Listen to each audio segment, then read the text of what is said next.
que eu tive um momento muito difícil. Foi só Deus para mudar o quadro e a história. Deus fez. Então, hoje eu tenho uma pregação que eu carrego, mas eu tenho algo que eu nunca vou poder me esquecer, que foi o que Deus fez por mim lá no começo. Não tinha ninguém vendo, não tinha pregação acontecendo, era só eu e Deus dentro do meu quarto. Esses caras que são proeminentes no evangelho, Sim, vai, pode ser. Uhum. Geralmente tem uma história assim, né, de uma transformação profunda que, assim, eu não conheço, talvez esteja falando besteira, mas assim, eu não, desses que explodem, saem somente do círculo cristão, e acabam viralizando e tal, não sei o que, esses caras sempre tem uma história com um encontro com Jesus, assim, de sofrimento.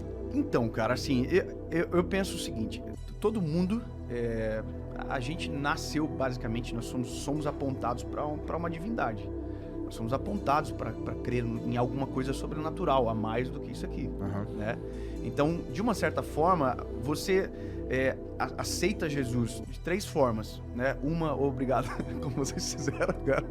Foi maneiraço. Mas eu achei muito legal da parte da Ciola, o jeito dele, muito, tu falou que foi muito bonitinho. Puro. Foi mesmo, eu achei muito bonitinho mesmo, da parte, bonitinho não, achei bonito, achei, sabe, de verdade. Um bom ele é gesto. muito genuíno, cara, ele é muito genuíno, realmente. sem vínculo político, sem nada disso, mas ele é um cara genuíno, pelo que eu vi aqui, né? Sim. E aí, bom, a própria consciência de fé, quando você analisa o todo e vê, cara, não dá pra ser só isso aqui, eu preciso de algo a mais. Por exemplo, isso é a própria história do C.S. Lewis. Por exemplo, ele fez essa análise e falou, cara, eu não crer em nada é subestimar a minha capacidade. Saber, é só isso aqui, não pode ser. E a outra é a dor. E a dor é a mais impactante. A dor é a mais impactante porque você conhece não somente o Jesus das Escrituras que foram apresentados em pregações. Você conhece o Deus pessoal, que entra no teu problema, na tua causa, na tua história. Então muda tudo. Entende? Uma coisa é, por exemplo, eu falar pra você, cara, olha, Jesus cura. A outra coisa é você ser curado por Jesus. É totalmente diferente. Então, por isso que os processos de dor, eles intensificam esses personagens proeminentes. Por quê? Porque tem uma história muito profunda por trás. Entendi. Então, quando você experimenta, e foi o meu caso, que eu tive um momento muito difícil, foi só Deus para mudar o quadro e a história, Deus fez. Então, hoje eu tenho uma pregação que eu carrego, mas eu tenho algo que eu nunca vou poder me esquecer, que foi o que Deus fez por mim lá no começo. Não tinha ninguém vendo, não tinha pregação acontecendo, era só eu e Deus dentro do meu quarto. Entendi. Pode falar o que aconteceu? Cara, assim, ó, eu não queria falar sem vocês perguntarem, né? Porque Não, pô, eu fiquei com medo de perguntar, porque Não, tu vai voltou que duas vezes, tá cara. traumatizado com a parada. eu vou falar uma coisa pra vocês engraçada. Eu sou um ex-nada. Eu não sou ex-maconheiro, que o pessoal fala essas histórias, né? Que você é maconheiro? Ex não sei o quê, sabe? Então ele é maconheiro. Não, é a primeira vez que eu fumo maconha por osmose, que eu achei. É a primeira vez hoje. Bom, essa é uma boa maconha pra falar por outro modo. Deixa pra vocês aí. Ô, mano, mas brincadeiras à parte, tipo, a minha história não tem a ver com alguma coisa muito maluca que eu tenha feito e tal. Mas a gente tem as crises que são inerentes das idades, né? Então, cara, eu vivi longe do Senhor, com esse problema acontecendo dentro da minha família, de um afastamento, briga constante e tal, mas algo muito, muito, muito difícil, asseverado mesmo. E aí, como é coisa dos meus pais, vida do meu pai, eu não vou falar, né? Claro. Mas, em resumo, meu pai teve uma quebra financeira muito grande. Tentaram matar o meu pai. Cara, pesadíssimo, assim. Pra nossa família foi muito difícil. Meu pai ficou desaparecido durante um tempo. Foi muito pesado pra nossa família como um todo. Engraçado que, quando eu tava lá imerso na história, eu não via a magnitude do que tava acontecendo. Eu não tinha noção, porque eu era um garoto. E eu também não via o nível de maldade das pessoas. A gente recebia ligação nesse período que meu pai estava afastado, assim, desaparecido, dizendo que meu pai estava morto, que tinha encontrado meu pai em tal lugar amarrado. Tudo trote, cara. Caralho. Na época não tinha parada de identificador de chamada, né? Então, tudo isso gerou consequências dentro da nossa família. Então, além do meu afastamento, a minha formação de caráter também ficou extremamente corrompida. E aí, cara, uma coisa errada é como um leme de um navio. Ele vai te levando para um outro caminho totalmente diferente do que você deveria estar. Então, quando eu cheguei nos meus 19 anos, cara, 19 anos, eu tava namorando há 2 anos com a minha esposa, o que é a minha esposa hoje, minha primeira namorada e a minha esposa. Um relacionamento terrível, cara, terrível, de muito ciúme, de muita briga, de muito desequilíbrio. Eu tava na faculdade na época, minha formação acadêmica é Direito, tinha acabado de entrar na faculdade e na minha cabeça eu tava no hype, né, porque eu tinha ganhado um prêmio na época da faculdade, de garoto calouro e tal. Tava fazendo propaganda de televisão e de rádio na época pra faculdade. Eu tava me achando que eu tava no hype. Só que por trás havia um vazio muito grande. Havia um déficit muito grande. Então, por fora parecia que estava bem, mas por dentro estava morto.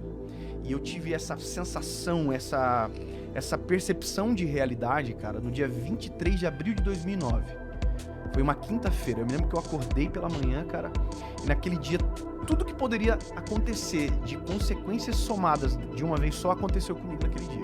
E aí são detalhes mais longos e tal, mas resumindo, cara, o final desse dia, que foi pra mim o pior dia da minha vida e o melhor dia da minha vida, eu tava dentro da Câmara dos Vereadores, na época da nossa cidade, tava tendo uma audiência pública sobre algum tema na época, e eu me lembro de eu entrar dentro do banheiro da Câmara dos Vereadores, cara, colocar um monte de papel na boca assim, pra gritar e ninguém ouvir, sabe? De tanta angústia, cara. E aquele dia foi, pra mim, um marco, porque eu saí dali, pensei em suicídio, eu me lembro que os pensamentos, assim, eu tenho um rio na nossa cidade, que é um rio Cachoeiro, o nome, é um rio poluído, e eu fiquei pensando, cara, se eu me jogar aqui, eu sei nadar, porque eu não vou morrer. Aí pensei de me jogar na frente de um carro. Falei, cara, e se eu ficar paralítico? Eu vou incomodar minha mãe e meu pai pelo resto da minha vida, não vou conseguir entender o nível, né, do que estava passando dentro do meu coração. E aí, cara, naquele dia, eu procurei 2 coisas. Eu procurei um irmão da igreja, que passava por mim quando eu ia pro colégio, ele passava por mim de bicicletinha, cantando o hino, assim, ele cantava o hino assim, caminhando eu vou, para cá não, pá. E um dia, e eu sempre olhava ele, quando eu era mais novo, olhava aquilo e falava assim, mano, que cara ridículo. Eu tô envergonhando a igreja, que coisa absurda, olha só, eu achava aquilo ridículo. E no dia que a minha angústia se apresentou, eu me lembrei dele, falei, cara, eu preciso daquele cara. Porque eu me lembro que ele passava por mim, porque ele ia orar num monte que tinha na nossa cidade e tal. E eu não encontrei ele, cara. Não encontrei ele, e eu sabe quando tu fica na rua andando assim, bem devagarzinho, pra tu ver se tu encontra o cara naquele trajeto, que é o trajeto normal? Não encontrei ele. E aí procurei a segunda coisa, uma igreja, que foi a igreja que eu me criei na minha infância. Uma igreja de esquina na nossa cidade, assim, e eu fui ver se ela tava aberta pra ver se tinha algum pastor dentro pra conversar comigo. Cara, a igreja tava trancada, não tinha ninguém. Tava fechada, mano. Era tarde também, né? E aí, cara, me restou ir pra casa e entrar no meu quarto, fechar a porta. Na verdade não tinha porta, a nossa casa não tinha porta no meu quarto. Eu fui pro canto da cama, assim, bem no cantinho onde não dava pra ver da porta, dobrei meu joelho e comecei a falar com Deus, cara. A oração mais sincera que eu fiz na minha vida, sabe? Porque a oração, ela às vezes a gente tenta impressionar, parece Deus, a gente tenta rebuscar as palavras, como se, né? Cara, foi a oração mais simples da minha vida, foi a oração mais verdadeira. Eu nunca chorei tanto, acho, na minha vida como naquele dia. E eu disse uma coisa pro Senhor, eu falei, Deus, se o Senhor existe, se o Senhor é real, se o Senhor tem um plano comigo realmente, que eu ouvia na minha infância, eu preciso que o Senhor entre na minha vida e o Senhor mude a minha história. Hoje eu preciso que o Senhor fale comigo. E, cara, eu fiquei naquele cenário ali orando e tal, e aí me lembrei de uma Bíblia que não ficava no meu quarto, que era uma Bíblia que era do meu avô, que meu avô havia falecido e ficado para nossa família.